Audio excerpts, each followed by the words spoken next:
تو رہائی اس کے لیے میں نے اجماع میں بتایا تھا کہ اگر کسی سے کسی کا دل ٹوٹ گیا ہو تو آپ اس سے دل کو جوڑ لیجیے. کسی سے آپ کو تکلیف پہنچی ہو یا کسی کو آپ سے تکلیف پہنچی ہو تو اس تکلیف کو دور کر لیجیے. آج کی رات یقین جانے کہ میں بتاؤں گا آپ کو، یہ آج کی رات 365 دن میں کچھ ہی ایسے رات ہیں جو آج کی رات کی طرح 365 دن راتوں میں، ورنہ یہ رات ہر رات کو نہیں آتی. یہ انعام خدا بندی ہر رات کو ہے، لیکن کچھ مخصوص وقت میں، کچھ مخصوص ساعت میں رب کی رحمت کی تجلی کا ظہور آسمانی دنیا میں ہوتا ہے. ہر رات کو ہوتا ہے، لیکن وہ رات کے پچھلے پہر میں ہوتا ہے. ابتدائی پہر میں، شروعاتی پہر میں رب کی تجلی کا ظہور صرف اور صرف شب برات کو ہوتا ہے، صرف شب برات کو ہوتا ہے. تو میں آپ کو بتاؤں گا، لیکن اس سے قبل آپ محبت سے ایک چیز بتاؤں. یہ مہینہ جو ہے نا شعبان المعظم کا ہے. بزرگان دین فرماتے ہیں، تفسیر روح البیان میں آیا، ابھی جب فاتحہ خوانی ہوتی ہے، قرآن خوانی ہوتی ہے، تو اگر کوئی بھی آدمی نماز کے بعد دعا کرتے ہیں تو اگر ان اللہ و ملائکتہ یصلون علی النبی والی آیت کو پڑھتے ہیں تو اس کے بعد درود پڑھا جاتا ہے. کیوں؟ اس لیے کہ اس آیت میں حکم ربی ہے کہ میں بھی درود پڑھتا ہوں، میرے فرشتے بھی درود پڑھتے ہیں. اے ایمان والو تم بھی درود پڑھو. لیکن آپ کو پتا ہے یہ آیت کب نازل ہوئی؟ یہ آیت کون سے مہینے میں نازل ہوئی؟ تو میں آپ کو بتاؤں کہ یہ آیت کریمہ کسی اور مہینے میں نہیں بلکہ شعبان المعظم کے مہینے میں نازل ہوئی. بزرگان دین فرماتے ہیں کہ یہ درود والا بھی مہینہ ہے، یہ درود والا بھی مہینہ ہے. اسی لیے آقا پہ ہمیشہ کثرت کے ساتھ درود پڑھنا چاہیے، کثرت کے ساتھ درود پڑھنا چاہیے. اس لیے کہ جب ہم اپنے نبی پہ کثرت کے ساتھ درود پڑھیں گے، امام جعفر صادق رضی اللہ تعالیٰ عنہ یہ کون ہے؟ یہ میرے نبی کی آل میں سے ہیں، یہ امام حسین کی اولاد میں سے ہیں. آپ فرماتے ہیں جو میرے نانا جان پہ محبت کے ساتھ 70 مرتبہ دن بھر میں یا رات بھر میں 70 مرتبہ درود پڑھتا ہے تو اللہ تبارک و تعالیٰ اس کے پاس 70 فرشتہ کو مقرر کر دیتا ہے، اور پھر وہ فرشتہ بارگاہ نبی میں اس کے درود کو پہنچایا کرتا ہے. اس لیے محبت کے ساتھ پہلے درود شریف پڑھیے. اللہم صلی علی سیدنا مولانا محمد النبی الامی وآلہ وصحبہ وبارک وسلم. صلو علیہ السلام و سلام علیک یا رسول اللہ صلی اللہ تعالی علیہ وآلہ وسلم. سرکار اعلیٰ حضرت عظیم البرکت مجدد دین ملت الشام مولانا امام احمد رضا خان فاضل بریلوی علیہ رحمۃ الرضوان ارشاد فرماتے ہیں. اب شعر بولنے کے لیے جا رہا ہوں. بہیرہ والے کو تقریر سے زیادہ نعتیہ شاعری پسند ہوتی ہے. میں شعر بول رہا ہوں ترنم میں نہیں، بلا ترنم. ترنم میں حافظ نعیم صاحب نے سنایا، اشرف بھائی نے سنایا، انصار الحق نے سنایا، اور شون بدر کے مشہور نعت خان شمس سون بدری نے سنایا. آپ نے بڑی داد سے نوازا ہے، کلام اعلیٰ حضرت ہے. بلا ترنم اس شعر کو میں پیش کرتا ہوں، دیکھیں آپ کس طریقے سے قبول کرتے ہیں. قبول کیا ہے، یہ میری آنکھوں کا مشاہدہ ہے، اس لیے آپ نے قبول کیا ہے. میں دیکھتا ہوں کہ کلام اعلیٰ حضرت کو آپ کیسے قبول کرتے ہیں. میرے امام فرماتے ہیں ان کی مہک ندی کے گنجے کھلا دیے ہیں، ان کی مہک ندی کے گنجے کھلا دیے ہیں، جس راہ چل دیے ہیں گنجے بسا دیے ہیں، جس راہ چل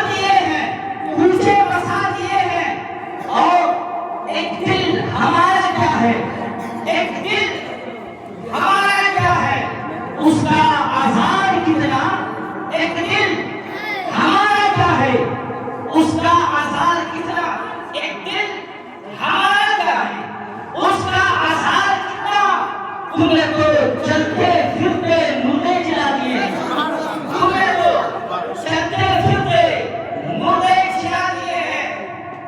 اور یہ شعر پیارا شعر ہے، ہم گنہگاروں کے لیے شعر ہے۔ میرے امام فرماتی اللہ ہے کیا جہنم اب بھی نہ سرد ہوگا، اللہ ہے کیا جہنم سرد نہیں کرتا، اللہ ہے کیا جہنم اب بھی نہ سرد ہوگا۔ رو رو کے مصطفیٰ نے دریا بہا دیے ہیں، رو رو کے مصطفیٰ نے دریا بہا دیے ہیں، ان کی مہک کے دل کے گنجے کھلا دیے ہیں، جس راہ چل دیے ہیں مجھے بسا دیے ہیں۔ ابھی تو سے ہم لوگ مانگنے والے ہیں کہ نہیں؟ ہم سے صرف ہم کو مت سمجھیے گا، آپ بھی مانگنے والے ہیں، آقا سے سب مانگتا ہے، بارگاہ نبی میں سب اپنے ہاتھ کو کھڑا کرتا ہے، تو ہم لوگ مانگنے والے ہیں، لیکن دینے والے آقا کی شان کیا ہے، دینے والے آقا کا مرتبہ کیا ہے؟ میرے امام فرماتے ہیں میرے قریب سے کر، میرے قریب سے کر قدرہ کسی نے مانگا، میرے قریب سے کر قدرہ کسی نے مانگا، دریا بہا دیے ہیں تو نے بہا دیے ہیں، دریا بہا دیے ہیں تو نے بہا دیے ہیں۔ میں مجھے صاحب تھوڑا سا بیس کو کم کیجیے، آواز بہت کیجیے رہیے، یہ 2 گھنٹہ مجھے نہیں پہنچا پائے گا۔ میرے قریب سے کر قدرہ کسی نے مانگا، دریا بہا دیے ہیں دور بے بہا دیے ہیں۔ اب دریا تو سمجھ میں آ گئے لیکن دور نہیں سمجھ میں آئے، دور سمجھ میں آئے اپنے دیہاتی بھاشا میں کتا کو بولتے ہیں دور، بولتے ہیں کتا کو بھگانے کے لیے بولتے ہیں، لیکن یہ جو دور ہے یہ عربی لفظ ہے جس کے معنی موتی کے آتے ہیں، موتی کے آتے ہیں، لانو جوہر کے آتے ہیں۔ تو میرے امام فرماتے ہیں میرے قریب سے کر قدرہ کسی نے مانگا، دریا بہا دیے ہیں دریا بہا دیے ہیں۔ ایک غریب بھی آتا ہے بارگاہ نبی میں تو اپنی رات کو بھر کر کے آتا ہے، مانگتا جلی سے ہے، میرے آقا مدینے ہی سے اسے آقا کہتے ہیں۔ اور پھر میرے امام اپنی شان و شوکت کو یوں کہیے تحدیث نعمت کے طور پہ، کوئی عالم اگر اپنے آپ کو بڑا عالم کہے اور یہ تحدیث نعمت کے طور پہ تو غلط نہیں ہے کہ میں بہت بڑا عالم ہوں۔ تحدیث نعمت کا مطلب یہ ہوتا ہے خدا کی انعامات کا شکریہ ادا کرنا، خدا کے انعامات کا تذکرہ کرنا، ذکر کرنا۔ اللہ کا کرم ہے کہ میں مالدار ہوں، اللہ کا کرم ہے کہ میں عالم ہوں، اللہ کا کرم ہے کہ میں صاحب اولاد ہوں۔ ایسی بولا جائے گا نا، اس لیے کہ بے اولاد جو ہوتا ہے نا، آپ ان سے پوچھیں اس کے دل میں تکلیف کتنی ہوتی ہے، اور جو صاحب اولاد ہوتا ہے اسے اللہ کا شکر ادا کرنا چاہیے اگر اسے صاحب اولاد بنایا۔ تو شکریہ کے طور پہ جو ہم بولتے ہیں تحدیث نعمت کے طور پہ، تو میرے امام خود اپنے تحدیث نعمت کے طور پہ جملہ کہتے ہیں ملک سخن کی شاہی، ملک سخن کی شاہی، یعنی زبانوں کی گفتگو کی جو بادشاہ اے امام احمد رضا جو تم کو ملی ہے، یعنی یہ قدرت، یہ علم و فقاہت، یہ شعر و شاعری جو قرآن و حدیث کی روشنی میں اے امام احمد رضا یہ جو تم کر رہے ہو، یہ جو انعام خدا وکیل ہے بارگاہ نبی سے کیا ہے، اسی کی تحدیث نعمت کے طور پہ میرے امام فرماتے ہیں ملک سخن کی شاہی تم کو جس سن پہ آ گئے ہو سکے بیٹھا دیے، جس سن پہ آ گئے ہو سکے بیٹھا دیے ہیں۔ آپ تعریف اٹھائیے امام احمد رضا خان کی، جس موضوع پہ میرے امام نے قلم چلا دیا، اس موضوع پر آج تک 100 سال کے اندر آج تک کسی نے ویسی کتاب نہیں لکھی جیسی امام احمد رضا نے لکھی۔ جس موضوع پہ قلم اٹھایا ہے، کبھی تو کہنے والے نے کہا کہ باقی رضا کی ہے کوئے ہمارے رضا کا ہے۔ میں کہیں اور تقریر کر رہا ہوں کیا؟ لگنے رہا کہ میں جانا تقریر کر رہا ہوں، بریلی کا نام آ جائے بھریا والی رضا کی ہے کوئے ہمارے رضا کا ہے، جس سنگ دیکھیے وہ علاقہ رضا، جس سنگ دیکھیے وہ علاقہ رضا کا ہے۔ تو امام احمد رضا خان فاضل پڑھے گی علی رحمت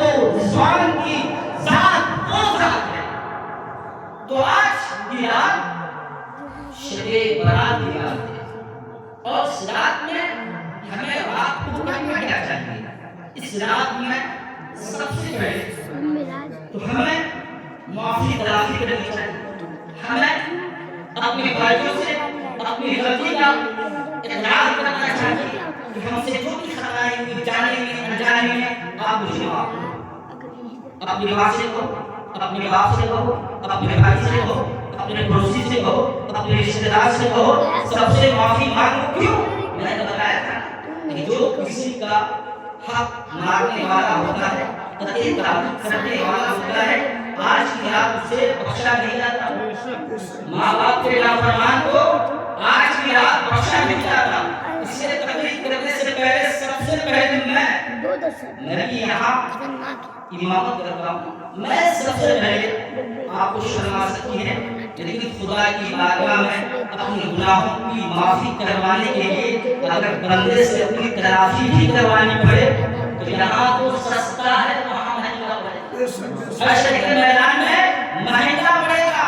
جب رب آپ کو بخش دے گا کہ میرے بندے جا، میں نے اپنے حق کو معاف کر دیا، تم نے نمازیں نہ پڑھی بچت کے ساتھ، میں اپنے حق کو معاف کر دیا، تم نے اپنی زندگی میں کبھی روزہ نہیں رکھا، میں نے تجھے معاف کر دیا، تم کو میں نے دوڑ کے آنا دی لیکن تم نے کبھی زکات نہیں دیا، اچھا میں نے تجھے معاف کر دیا لیکن وہ بندہ حکم ہوگا کہ بندے میں نے تجھے اپنے حقوق کو معاف کر دیا، اس کے باوجود تم جہنمی ہے، اس لیے کہ تو اپنی ماں کا نافرمان ہے، اپنے باپ کا نافرمان ہے، اپنی بیوی کی تو نے دلچسپی کی ہے، اپنے بہن کے ساتھ تم نے مذاق اڑایا ہے، پڑوسیوں کا تم نے مذاق اڑایا ہے، اپنے دوستوں کی تم نے برائی کی ہے، اس لیے چاہ میں نے اپنا حق معاف کر دیا لیکن اپنے ماں باپ کو راضی کر لے، اپنے بھائی کو راضی کر لے، اپنے پڑوسی کو راضی کر لے، اپنے رشتے دار کو راضی کر لے۔ تاریخ میں آتا ہے، حدیث پاک میں آتا ہے، اس وقت جب بندہ وہاں اپنے باپ کے پاس جائے گا، اپنے ماں کے پاس جائے گا، اپنے بھائی کے پاس جائے گا، سب ہاتھ کھڑا کرے گا، کہے گا نہیں نہیں ایسے معاف نہیں کرنے والا، ایسے معاف نہیں کرنے والا۔ وہ کہے گا کیسے معاف کروں؟ تو باپ کہے گا، ماں کہے گی مجھے ایک نیکی کٹ رہی ہے جنت میں جانے کے لیے، اپنی ایک نیکی مجھے دے دو تاکہ میں جنت میں چلی جاؤں اور تجھے معاف کر دوں۔ رشتے دار کہے گا مجھے چلنے نیکی کا سکہ ختم ہو رہا ہے، اس لیے میں دیناروں درہم نہیں لوں گا اور وہاں پہ دیناروں درہم نہیں چلے گا، کرنسی نہیں چلے گی، پیسہ نہیں چلے گا، وہاں پہ نیکیاں چلے گی۔ اب وہاں پہ اگر آپ کو نیکی دینی پڑ جائے تو اب بتاؤ آپ کے دامن اعمال میں نیکیاں نہیں ہے، گناہ ہی گناہ ہے، لیکن رب اپنے حق کو معاف کر رہا ہے، اس کے باوجود آپ جنتی نہیں ہو رہے ہیں، اس کے باوجود آپ کا داخلہ جنت میں نہیں ہو رہا ہے۔ اور رب نے 365 دن میں ایک دن ایک رات شب برات کی رات تھی کہ میرے بندو اگر اس رات کو اپنے ماں کو راضی کر لیا، اپنے بھائی کو راضی کر لیا، اپنے پڑوسی کو راضی کر لیا، اپنے چاہنے والے کو راضی کر لیا، یعنی اس سے اپنے حقوق کو معاف کروا لیے، اے میرے بندے تم دنیا دار سے اپنے حقوق کو معاف کروا لیتے، اپنے بہن بھائی کی بارگاہ میں بخشنے والا تمہارا پروردگار تمہارا رب پروردگار ہے، مجھے بخش دے گا۔ تو ہمیں آپ کو یہ چاہیے کہ اپنے زبان سے میرے امام اعلیٰ حضرت آپ کبھی بریلی شریف جائیے شب برات کے موقع سے، آج وہاں پہ کمپلیٹ چھپتا ہے باقی کے لیے جو لوگ میرے جاننے والے ہیں اگر ہم ان سے نہیں مل پاتے ہیں تو آپ ہمارے گناہوں کا معمول ہو یا نہ ہو، لیکن اعلیٰ حضرت کے زمانے میں کتابوں میں لکھا تھا کہ اعلیٰ حضرت جب شب برات ہوتا تھا اس سے پہلے آپ پوسٹر چھپاتے تھے، پورے بریلی شہر میں تقسیم کر دیتے تھے، پورے بریلی شہر میں، اور پھر فردن جہاں تک ہو سکتا تھا آپ لوگوں سے ملتے تھے اور کہتے تھے کہ اللہ کے لیے مجھے معاف کر دے، اگر ہماری باتوں سے آپ کو تکلیف ہوئی ہو، ہمارے کردار سے آپ کو تکلیف ہوئی ہو تو آپ مجھے معاف کر دیں، اس لیے کہ بندے کا حق جب تک بندہ معاف نہیں کرے گا رب تبارک و تعالی معاف نہیں کرنے والا، معاف نہیں کرنے والا ہے۔ اس لیے میں اس مسجد کا امام ہوں، میں بھی آپ لوگوں سے معافی کرتا ہوں، اگر ساتھ رہنا ہوتا ہے میری باتوں سے اگر آپ کو کبھی تکلیف ہو رہی ہو، میری ذات سے کبھی آپ کو تکلیف ہو رہی ہو، میری اللہ خدا کے لیے معاف کر دیجیے گا تاکہ آج کی رات جب میں خدا کی بارگاہ میں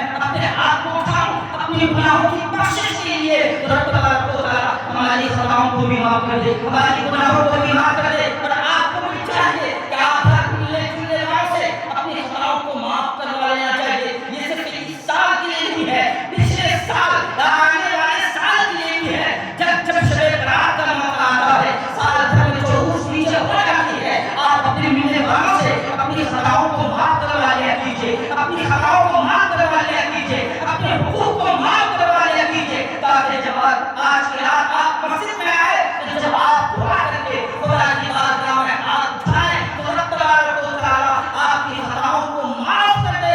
ایک عقیدے کی بات میں آپ کو بتا کر چلوں کہ میرے مصطفیٰ نے فرمایا کہ آج کی رات ایک دو لوگوں کو نہیں، بنی کرد کے بکریوں کے بالوں سے بھی زیادہ لوگوں کی خطاؤں کو بخش دیتا ہے۔ بنی کرد کے بکریوں کے بال سے بھی زیادہ، ایک روایت میں بنی ابو بکر کا ذکر ہے، بنی بکر کے قبیلے کے بکریوں کے بال سے بھی زیادہ، کہیں پہ بھیڑوں کا ذکر ہے حدیث پاک میں۔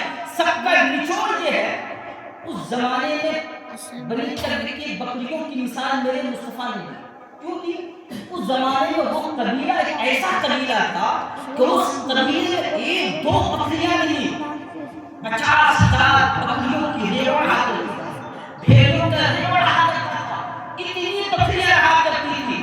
تو میرے مصطفیٰ نے کہا بنی کرد کی بکریوں کے بالوں سے زیادہ لوگوں کی خطاؤں کو معاف کر دیتا ہے۔ اب مکتوب رضا نونی عقیدے کی بات کرتا ہے، دھیان سے سنیے گا، عقیدے کی بات کرتا ہے۔ آج دنیا میں کتنے فرقے ہیں؟ دنیا میں 73 فرقے ہے نا۔ ایک فرقہ جنتی ہوگا جسے اہل سنت والجماعت کہتے ہیں، باقی فرقے جہنمی ہوں گے۔ اس فرقے کا کام کیا؟ وہ فرقہ بھی نماز پڑھتا نہیں، وہ فرقہ بھی روزہ رکھتا، وہ فرقہ بھی خدا کو مانتا، وہ فرقہ بھی نبی کو مانتا، لیکن ایسا نہیں مانتا جیسا ماننے کا حکم خدا نے دیا، ایسا نہیں مانتا نبی کو جیسا ماننے کا حکم خدا نے دیا، جیسا صحابہ نے مانا، جیسا تابعین نے مانا، جیسا تابعین نے نہیں مانا، ایسا نہیں مانتا۔ اس لیے تو میرے مصطفیٰ نے فرمایا میری امت 73 فرقے میں پڑ جائے گی، 72 سے چاروں ہوگا، جہنمی ہوگا، چاروں جہاد کا ایک فرقہ جنتی ہوگا۔ اب بنی کرد کے بکریوں کے سے زیادہ